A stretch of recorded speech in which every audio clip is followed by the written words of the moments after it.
देख रहे हैं आप और मैं हूं आप सब के साथ अनूप। सबसे पहले बात बीजेपी को मिले जीत के मंत्र की। बीजेपी विधानसभा चुनाव को लेकर पूरी तरह से तैयार है। रविवार को प्रदेश कार्यालय में मीडिया पाठशाला का आयोजन किया गया। इसमें 65+ के लक्ष्य को लेकर रणनीति बनाई गई।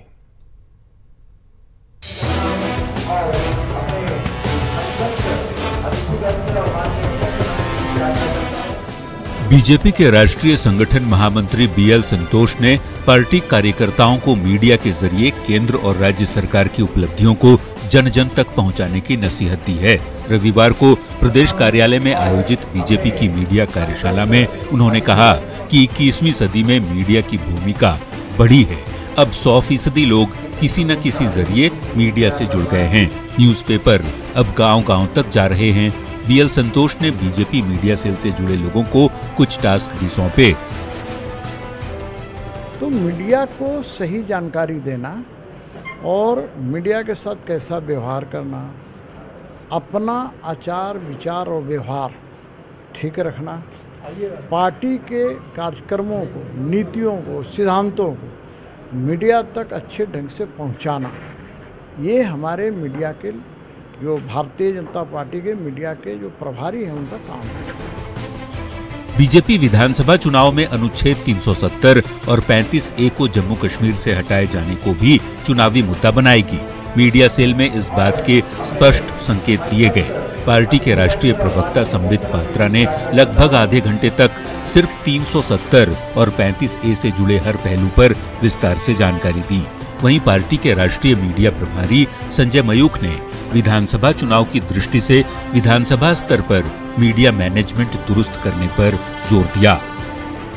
विधानसभा चुनाव बहुत नज़दीक है और इस लिहाज से मीडिया की बड़ी महत्वपूर्ण भूमिका होती है। तो माननीय मुख्यमंत्री जी का, हमारे राष्ट्रीय प्रवक्ता डॉक्टर संबित पात्रा जी का, राष्ट्रीय हमारे जो मीडिया प्रभारी हैं संजय मयूख जी का और राष्ट्रीय संगठन महामंत्री संतोष जी का मार्गदर्शन मिला कि किस तरीके से सरकार की उपलब्धियों को अंतिम व्यक्ति तक पहुंचाना है। मुख्यमंत्री रघुवर दास ने केंद्र और राज्य सरकार के स्तर से चलाई जा रही विकास योजनाओं को लेकर बीजेपी कार्यकर्ताओं की क्लास ली। सीएम ने कुछ लोगों को खड़ा करके योजनाओं की जानकारी भी ली और साफ कहा, सरकार की योजनाओं की जानकारी सभी को होना चाहिए। सीएम ने कार्यकर्ताओं का हौसला बढ़ाया और जोर शोर से काम में लगने की बात कही ताकि 65+ का टारगेट हासिल किया जा सके। भुवन किशोर झा, न्यूज़ 18, रांची।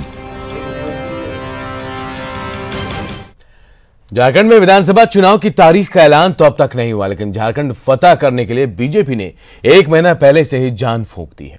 इस बार बीजेपी के चाणक्य झारखंड आने वाले हैं। मकसद है संथाल साधने का।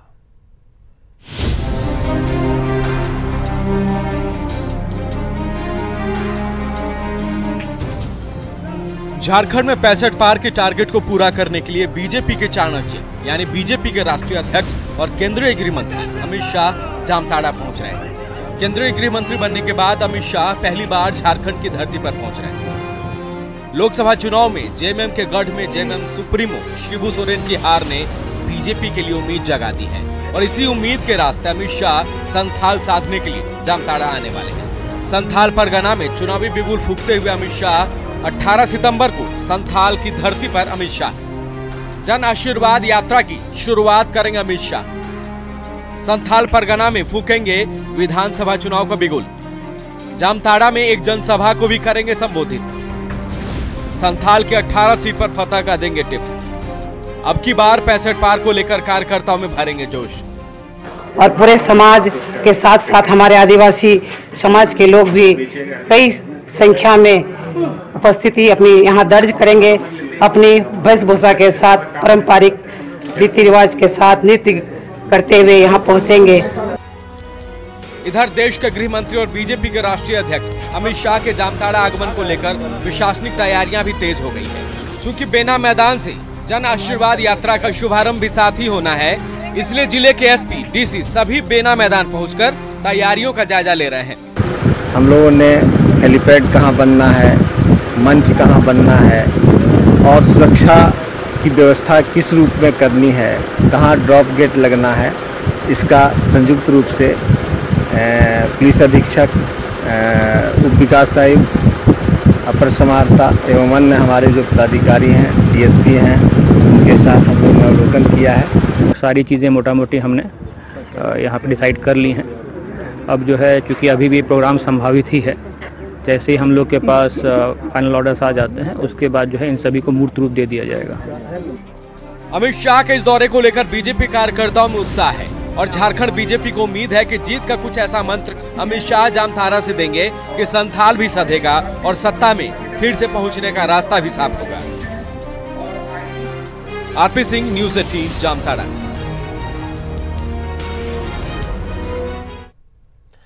मुख्यमंत्री रघुवर दास ने रांची के कूटे में नवनिर्मित विस्थापित एवं पुनर्वास कॉलोनी में वृक्षारोपण करना सिर्फ बेहतर कल और जल संवर्धन पर जोर दिया, बल्कि आने वाले दिनों में झारखंड को प्लास्टिक मुक्त बनाने का भी आह्वान किया है।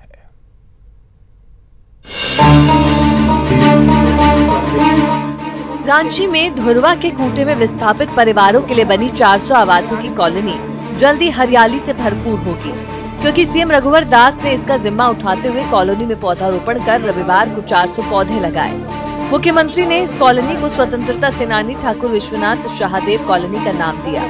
मुख्यमंत्री ने लोगों से इस कॉलोनी को हरा भरा रखने की अपील की, ताकि आने वाले दिनों में ये कॉलोनी प्रदेश की एक आदर्श कॉलोनी बन सके। जल जंगल जमीन हमारी सरकार के लिए नारा नहीं है, ये हमारी अमानत है और इस अमानत को जिस तरह हमें पुरखों ने हरा भरा झारखंड दी, हम आने वाली पीढ़ी को, हमारे आने वाले बच्चों को भी हम हरा भरा झारखंड दे, इस सोच के साथ हमारी सरकार काम कर रही है। इस नवनिर्मित कॉलोनी में अब तक करीब 3.5 लोगों को पट्टा दिया जा चुका है। बाकी की प्रक्रिया जारी है और नए साल में विस्थापितों को आवास भी आवंटित कर दिया जाएगा। वहीं रोजगार के लिए कॉलोनी में ही स्किल डेवलपमेंट सेंटर की भी स्थापना की जाएगी। पट्टा यहाँ पर वितरित किया गया, उसके लिए भी मैं आपको बहुत बहुत धन्यवाद देता हूँ, बधाई देता हूँ। कुछ लोगों का पट्टा अभी बाकी है, सर्वे का काम चल रहा है, आने वाले समय उनको भी पट्टा देने का काम होगा। ये साकार हुआ रघुवर दास के और हमारे हटिया विधायक नवीन जायसवाल के कारण। उनकी मैं हम लोग पूरे गांव वाले लोग सभी को विस्थापित परिवार के हार्दिक अभिनंदन करते हैं। 17 सितंबर को प्रधानमंत्री नरेंद्र मोदी का जन्मदिन है और बीजेपी इस सप्ताह को स्वच्छता ही सेवा के रूप में मना रही है। ऐसे में सीएम ने झारखंड की जनता को स्वच्छता की शपथ दिलाई और आने वाले दिनों में झारखंड को प्लास्टिक मुक्त बनाने का आह्वान किया।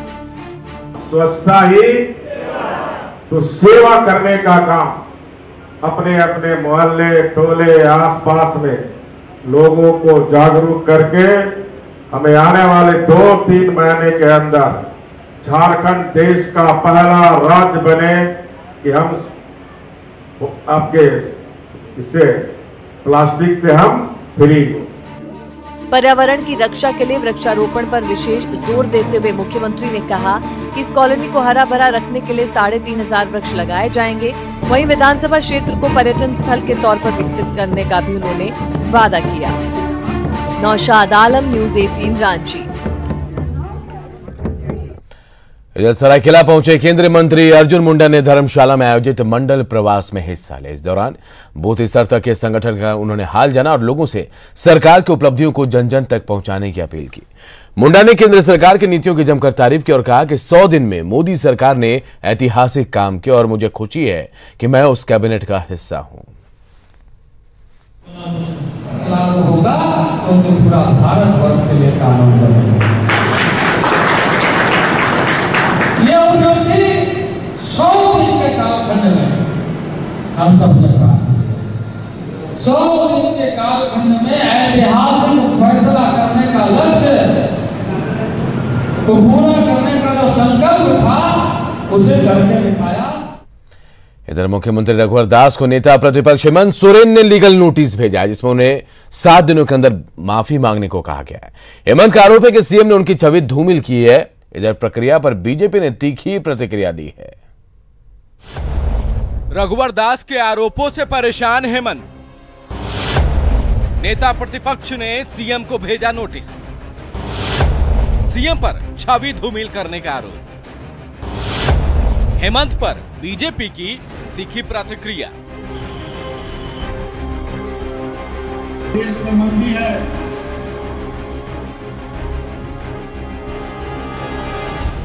सीएम रघुवर दास ने कई बार हेमंत सोरेन पर जमीन खरीदने का आरोप लगाया है। अब हेमंत सोरेन ने सीएम को इसको लेकर नोटिस भेजा है। जेएमएम नेता ने प्रेस कॉन्फ्रेंस कर कहा कि उनकी छवि धूमिल हो रही थी, जिसके बाद ये फैसला लिया है। हेमंत ने कहा कि सीएम एसआईटी की रिपोर्ट को सार्वजनिक करे और कोई आरोप है तो कार्रवाई करे। मेरा ये मानना है कि हमारे मुख्यमंत्री जी ने हमारे छवि को धूमिल करने का बेड़ा उठा लिया है। 7 दिनों के अंदर का हमने इनको मोहलत दिया है। अगर वो नहीं माफी मांगते हैं तो हम आगे कानूनी कार्रवाई भी करेंगे।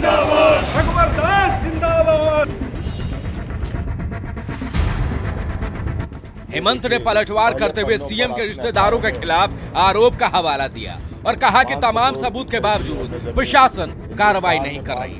मामले का खुलासा आने वाले दिनों में करने की भी बात कही। रघुवर दास जी के साले खेमराज साहू पर यह केस दर्ज है, जो नोटबंदी के समय 15 लाख रुपए देकर उस व्यक्ति की जमीन हड़पी जा रही है। इस पर सरकार क्यों मौन है? आप क्यों न्यायालय का इंतजार कर रहे हैं? क्यों आप स्वतंत्र एजेंसी से जांच करके इसका दूध का दूध पानी का पानी करते हैं? सीएम को लेकर हेमंत की नोटिस पर बीजेपी ने तीखी प्रतिक्रिया दी है। अनंत ओझा ने लोकतांत्रिक मर्यादाओं के हनन का आरोप लगाया है, तो सीपी सिंह ने सच्चाई स्वीकार करने की सलाह दी है। कानून सबके लिए बराबर है और उस कानून का हर स्तर पर मान सम्मान होता है, लेकिन जिन लोगों ने लोकतंत्र की इस प्रदेश में लगातार हत्या की है, लगातार लोकतंत्र और लोकतांत्रिक मर्यादाओं का हनन किया है, आज वही लोग सबसे ज़्यादा परेशानी के साथ इस प्रदेश में ऐसे अलोकतांत्रिक व्यवहार करने पर आमादा है। सीएम के ऊपर लगाने का, सीएम ने तो जो कहा है वो सही कहा है, तो इसी स्थिति में सही बातें हैं तो उस पर लीगल नोटिस भेजने का कोई उचित मुझे नज़र नहीं आता है। वो खुद फंसेंगे। इसलिए मेरा तो सुझाव ये होगा कि सही बात को उन्हें स्वीकार कर लेना चाहिए। विधानसभा चुनाव नजदीक है, ऐसे में पार्टियां एक दूसरे को नीचा दिखाने का कोई मौका नहीं छोड़ना चाहती। हेमंत पर रघुवर दास का आरोप कोई नया नहीं है, लेकिन अब जाकर नोटिस भेजने की प्रक्रिया को राजनीतिक स्टंट के रूप में देखा जा रहा है। अब देखना है तू मैं के बाद ये न्यायिक प्रक्रिया कहां जाकर रुकती है। रांची से न्यूज़ 18 के लिए भुवन के साथ ओम प्रकाश की रिपोर्ट। और अगली खबर धनबाद से, जहां रफ्तार की कहर के बाद नाराज लोगों ने जमकर बवाल किया और शहर के नामी एशियन जालान अस्पताल में जमकर तोड़फोड़ की। घटना प्रभातम के पास की, जहां बाइक सवार शख्स पत्नी और बेटे के साथ बाइक से लौट रहा था। इस दौरान बेकाबू पम्मी बस ने बाइक को रौंद दिया, जिसमें बाइक सवार 3 लोग जख्मी हो गए। आनंद फानन में इलाज के लिए उन्हें जालान अस्पताल ले जाया गया, जहां इलाज के दौरान महिला की मौत हो गई। इसके बाद परिजनों ने डॉक्टरों पर संवेदनहीनता और पहले पैसे मांगने का आरोप लगाते हुए वहां जमकर बवाल किया। अस्पताल में जमकर तोड़फोड़ की गई, कई गाड़ियों को क्षतिग्रस्त कर दिया गया। मुआवजे की मांग कर रहे लोगों ने सड़क जाम कर दिया, जिसके बाद हालात संभालने के लिए पुलिस ने सबको यहां से खदेड़ना शुरू किया। डॉक्टर साहब भी जब पेशेंट लाए भर्ती नहीं लिया, अब जान मार दिया, तो हम लोग के मांग नहीं देगा। मांगते हैं तो वर्दी वाला भगाता है, क्या वर्दी वाला भगाता है? वो जिंदा करके वर्दी वाला देगा, बोलिए वर्दी वाला देगा जिंदा करके। वर्दी वाला को घूस मिला है, नमरी का नमरी ढूक गया है। बड़ा घटना होता है, कोई मर जाता पहले पैसा जमा कीजिए। पहले हम हॉस्पिटल के एमडी को बोलना चाहते हैं कि आप इतना बड़ा हॉस्पिटल खोल कर रखे हैं, पहले भर्ती लीजिए। पब्लिक पैसा नहीं दे तब आप बोलिए। पहले 50,000 डिमांड कर रहा आदमी मर गया, बगल में इतना बड़ा हॉस्पिटल है, बार इसका रिपोर्ट खराब है। एक बस से एक मोटरसाइकिल का, इसमें 3 व्यक्ति जख्मी हुए थे, एक पुरुष, स्त्री और उसका बच्चा। उसके बाद सब लोग यहाँ ला के जालान हॉस्पिटल में एडमिट कराया था। हालात तीनों की हालात थोड़ी गंभीर थी। अभी इलाज के कुछ देर पहले जो है इलाज के क्रम में एक महिला की मृत्यु हो गई है और उसके बाद पूरा बस्ती जो और अब बात रामगढ़ के, जहां मजदूरों और विस्थापितों के नेता गहन टुडू पर अपराधियों ने दिन दहाड़े गोली मारकर उनकी हत्या कर दी है। गहन टुडू मजदूरों और विस्थापितों के नेता होने के साथ साथ जेवीएम के केंद्रीय सदस्य भी थे। कल जब वे अपने दफ्तर से लौट रहे थे तभी उरीमारी पहाड़ी मंदिर के पास बाइक सवार अपराधियों ने घेर कर उन पर गोलियों की बौछार कर दी। गंभीर हालत में टुडू को रांची के मेदांता अस्पताल भेजा गया, लेकिन रास्ते में उन्होंने दम तोड़ दिया। घटना के बाद नाराज लोगों ने उरीमारी में जमकर बवाल किया और सड़क को अगजनी कर जाम कर दिया। बताया जा रहा है कि मजदूरों और विस्थापितों की आवाज को दबाने के लिए गहन टुडू की हत्या की गई है। फिलहाल पुलिस पूरे मामले की छानबीन कर रही है। आखिर जनता कैसे जिंदा रहेगी जब दिन दहाड़े जो है किसी को मार दिया जाएगा? तो हमारा और आपका किसी का कोई ठिकाना है? आदमी कैसे जिंदा रहेगा? आज हमारे नेता जो हमारे जेएमएम के केंद्रीय सदस्य थे और यूनियन के भी जोनल कोषाध्यक्ष थे और इस क्षेत्र के विस्थापित और मजदूरों के नेता थे, उनका इन्होंने अपराधियों ने दिन दहाड़े उनका हत्या किया 2 बजे। आज 2 बजे दिन दहाड़े हड़ताल। हम लोग उनके परिजनों से बात करेंगे, अन्य लोगों से भी बात करेंगे कि भाई किस प्रकार से ये घटनाएं घटी है, पूर्व में किसी से एनिमिटी है या था या नहीं, उस बिंदु पर हम लोग छानबीन करेंगे। चाईबासा की कराईकेला पुलिस ने एक हार्डकोर नक्सली वीर सिंह मुंडा और तरुण हाईबुरू को गिरफ्तार किया है। गिरफ्तार नक्सली वीर सिंह मुंडा पुड़हाट के एरिया कमांडर जीवन कंडुलाना और कुचाई के एरिया कमांडर महाराज प्रमाणिक दस्ते के बीच सबसे विश्वसनीय संपर्क सूत्र था। सुरक्षा बलों के रास्ते में बम प्लांट करने का भी आरोप इस पर है। गिरफ्तार नक्सली के पास से भारी मात्रा में नक्सली पोस्टर और बैनर मिले हैं। माओवादियों के शहीदी दिवस की तैयारी में लगे नक्सली वीर सिंह मुंडा को गिरफ्तार किया गया है। थाना के नट्टी क्षेत्र से भाकपा माओवादी प्रतिबंधित संगठन के सक्रिय सदस्य तरुण हाईबुरू उर्फ वीर सिंह मुंडा, जो कि भरंडिया कराईकेला का रहने वाला है, उसको माओवादी के पोस्टर, उसके बैनर, पर्चे के साथ जो है कराईकेला थाना के प्रभारी के नेतृत्व में बनी टीम ने गिरफ्तार किया है। झारखंड कांग्रेस प्रदेश के अध्यक्ष ने राज्य की बीजेपी सरकार के खिलाफ जमकर हमला बोला। डॉक्टर रामेश्वर उरांव ने कहा कि प्रदेश की जनता बीजेपी की सरकार से त्रस्त है और इस बार कांग्रेस पर भरोसा करना चाह रही है, लेकिन लोग फिर राज्य में कांग्रेस की सरकार बनाने के मूड में भी हैं। लोगों से बात कर लीजिए, लोगों का फिर विश्वास कांग्रेस पार्टी की ओर हो गया है।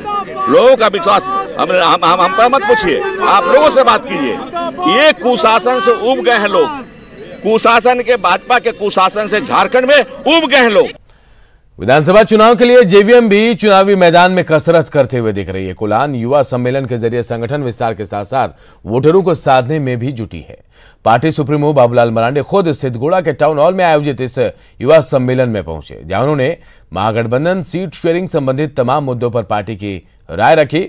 उन्होंने कहा कि विधानसभा की हर सीट पर लड़ने के लिए कार्यकर्ता तैयार हैं। तैयार रहती है और राज्य में गठबंधन करके भी लड़े तब भी 81 में ही लड़ेंगे ना। और पॉलिटिकल पार्टी है तो पूरे प्रदेश में हमारी आज राज्य के सभी पंचायतों में